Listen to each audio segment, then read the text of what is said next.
أعوذ بالله من الشيطان الرجيم. بسم الله الرحمن الرحيم.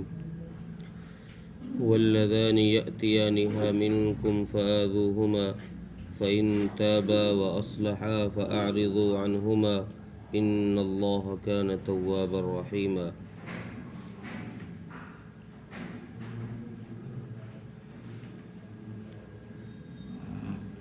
پچھلی آیت میں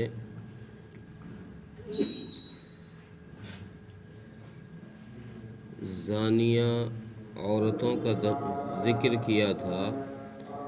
کہ جو تمہاری منکوحہ ہیں، جو تمہارے نکاحوں میں ہیں، اگر ان سے کوئی زنا سرزد ہو جائے تو ان کے متعلق عرض کیا تھا کہ اسلام کے شروع میں ان کے لیے حکم یہ تھا کہ ایسی عورتوں کو جب ان پر گواہی کے ذریعے سے یہ ثابت ہو جائے کہ اس نے زنا کیا ہے تو اس کو گھر کے اندر بند کر دو یہاں تک کہ اس کی موت اس کو اٹھا لے، اس کی موت واقع ہو جائے، یا کوئی اللہ دوسرا حکم نازل فرما دے۔ پھر اللہ نے دوسرا حکم نازل فرما کر اس میں یہ صاف کر دیا کہ شادی شدہ اگر مرد عورت زنا کریں تو ان کو سنگسار کیا جائے، اور غیر شادی شدہ اگر یہ کام کر لیں تو ان میں 100 کوڑے لگائے جائیں۔ اس آیت کے اندر اللہ تبارک و تعالی فرماتے ہیں کہ اگر یہ بد فعلی، یہ برا عمل 2 مرد کر لیں تو کیا کیا جائے؟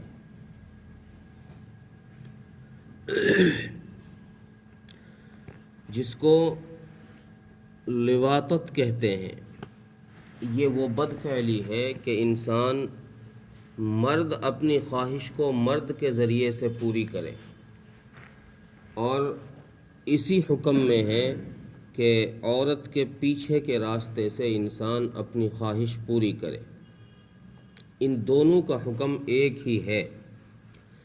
تو اس لیے فرماتے ہیں کہ جو 2 مرد ایسے ہوں کہ وہ اپنی خواہش کو اپنے ذریعے سے ہی، مردوں کے ذریعے سے ہی پورا کریں، تو ان لوگوں کے لیے کیا حکم ہے؟ تو ان کے متعلق فرمایا کہ فآذوہما، جب ایسے لوگوں کا تمہیں پتہ چل جائے کہ یہ اس فعل کے اندر مبتلا ہے، اس کام کے اندر مبتلا ہے، تو ان کو پھر سزا دو۔ فآذوہما، ان کو تکلیف پہنچاؤ، ان کو سزائے دو۔ یہاں سزا سے مراد حضرت ابن عباس رضی اللہ عنہ تو فرماتے ہیں کہ ان میں جوتے چپلوں سے ان کی پٹائی کرو، اور پھر ان کو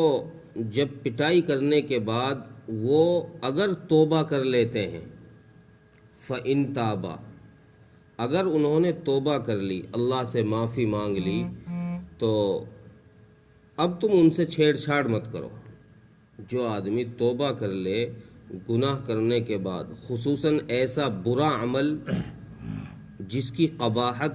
قرآن پاک میں کئی جگہ بیان کی گئی ہے، جس کی برائی کو کئی جگہ ذکر کیا گیا، اور احادیث میں بے شمار حدیثیں ہیں جن میں ایسے قوموں کو اور ایسے لوگوں پر لعنت بھیجی گئی ہے۔ ایک روایت میں حضرت ابو ہریرہ رضی اللہ عنہ کی روایت ہے، حضرت ابو ہریرہ فرماتے ہیں کہ 7 آدمی ایسے ہیں جن پر اللہ تبارک و تعالیٰ کی طرف سے، یعنی آسمانوں کے اوپر سے، عرش سے جن پر لعنت بھیجی جاتی، اور ان 7 میں ایک شخص ایسا ہے جس پر ایک دن میں 3 دفعہ اللہ کی طرف سے لعنت بھیجی جاتی ہے، اور وہ شخص ہے جو قوم لوط والا عمل کرے۔ قوم لوط، حضرت لوط علیہ السلام کو جس قوم کی طرف مبعوث کیا گیا، یہ قوم صرف یہی نہیں کہ نبی کی بات کو نہیں مانا، کفر اور شرک میں مبتلا رہی، بلکہ ان لوگوں کے اندر یہ ایک عیب داخل ہو گیا کہ یہ اپنی خواہشوں کو بجائے عورتوں کے مردوں کے ساتھ پورا کیا کرتے تھے۔ جس خوبصورت بچے کو دیکھتے اس کو پکڑ کر اپنی خواہش کا شکار اس کو بنا دیتے، اللہ تبارک و تعالیٰ نے نبی کے ذریعے سے ان کو سمجھایا۔ جب ان لوگوں نے بات نہیں مانی اور یہ اس فعل سے باز نہیں آئے تو اللہ تبارک و تعالیٰ نے حضرت جبرائیل علیہ السلام کو بھیجا اور حکم دیا کہ اس بستی کو اٹھاؤ، آسمانوں پر اٹھا کر لے جاؤ اور وہاں سے اوپر سے الٹا کر کے ان کو نیچے پٹک کر مار۔ چنانچہ ان کے ساتھ یہ حشر ہوا۔ تو یہ ایسا گندا کام ہے کہ جس کو کوئی بھی انسانوں میں بھی کوئی پسند نہیں کرتا، اور اللہ تبارک و تعالیٰ کی ذات تو اس سے بالکل ہی خفا ہوتی ہے۔ چنانچہ ایک روایت میں ہے، حضرت ابو ہریرہ ہی کی ایک دوسری روایت ہے، حضرت ابو ہریرہ فرماتے ہیں کہ اللہ تبارک و تعالیٰ 4 لوگوں پر روزانہ صبح اور شام لعنت بھیجتے ہیں۔ ان میں ایک وہ مرد ہے جو مرد اپنے آپے کو عورتوں کے مشابہ بنائے، عورتوں کے جیسی شکل، عورتوں کے جیسا بولنا چالنا لباس۔ جو شخص اپنے آپے کو عورتوں کے مشابہ بنائے، یا وہ عورت جو اپنے آپے کو مردوں کے مشابہ بنائے، ایسوں پر بھی اللہ تبارک و تعالیٰ کی طرف سے لعنت کی جاتی ہے۔ انہی 4 میں سے ایک وہ شخص بھی ہے جو قوم لوط کے عمل کے اندر مبتلا ہو، یعنی اپنی خواہشات کو مردوں کے ذریعے سے پورا کرے، یہ شخص بھی ان کے اندر داخل ہے۔ تو ایسے لوگوں کی احادیث میں بہت ساری جگہ پر برائی کا ذکر کیا گیا ہے کہ ایسے لوگوں سے اللہ تبارک و تعالیٰ کی زمین بھی پناہ مانگتی ہے، یہاں تک کہ جانوروں میں سب سے گندا جانور ہے خنزیر بھی ایسے شخص سے پناہ مانگتا ہے جو اس بدفعلی کے اندر مبتلا ہو۔ دنیا میں ایک ہی ایسی قوم گزری ہے جنہوں نے یہ بدفعلی کی ہے، حضرت لوط علیہ السلام کی قوم، اور اللہ تبارک و تعالیٰ نے ان پر عذاب بھیج کر ساری انسانیت کے لیے ان کو عبرت کا نشان بنا دیا ہے۔ تو اس لیے اللہ تبارک و تعالیٰ نے اس آیت کے اندر بھی ایسے لوگوں کی قباحت کو ذکر کیا ہے، برائی کو ذکر کیا ہے کہ اگر کوئی اس دور میں ایسے بدفعلی کے اندر مبتلا ہو جائے تو پھر لوگوں کو چاہیے، حاکم کو چاہیے کہ ایسے لوگوں کو سزا دی جائے۔ اب اس میں سزا قرآن کریم نے یہاں کوئی ذکر نہیں کی ہے، متعین نہیں کی ہے کہ بھئی ان میں اتنے کوڑے مارے جائیں یا ان کو یہ سزا دی جائے، صرف ایک لفظ آیا ہے کہ فَآذُوهُمَا، ان کو تکلیف دی جائے۔ اب وہ تکلیف چاہے جیسی ہو،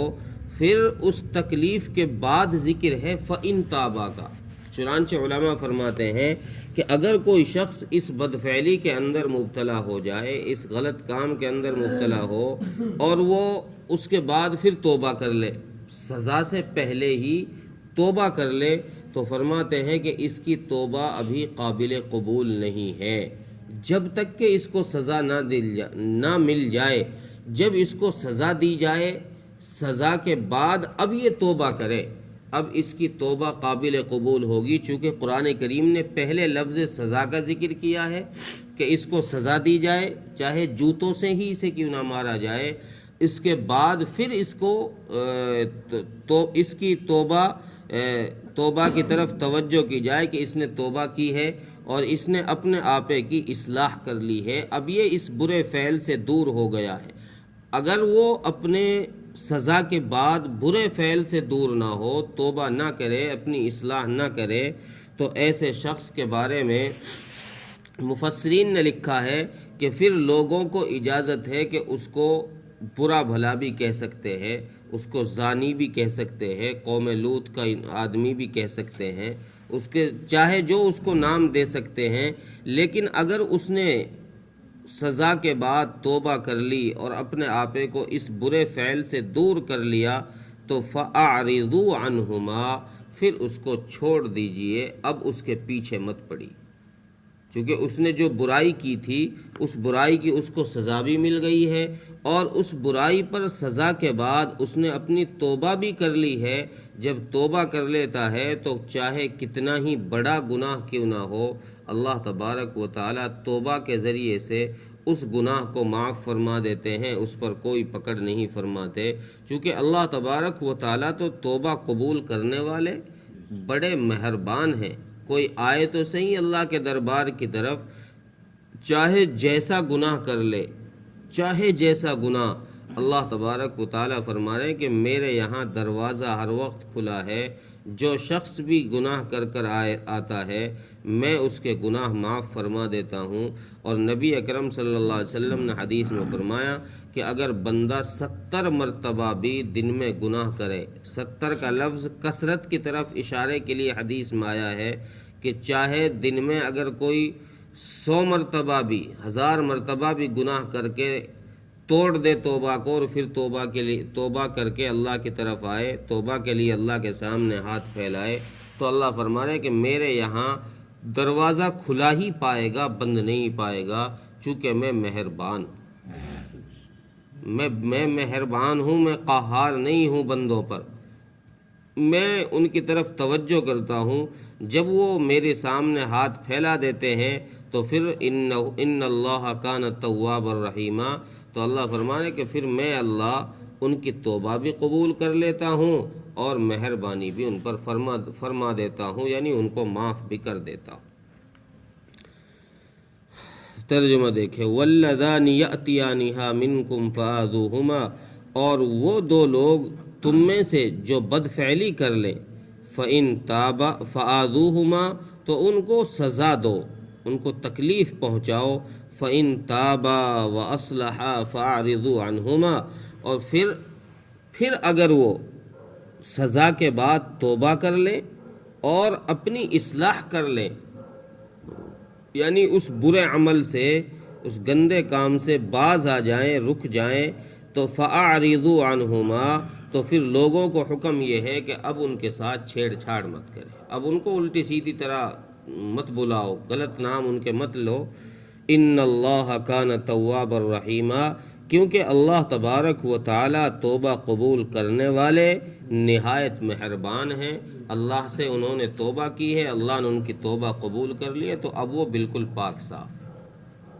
اللہ تعالی عمل کی توفیق۔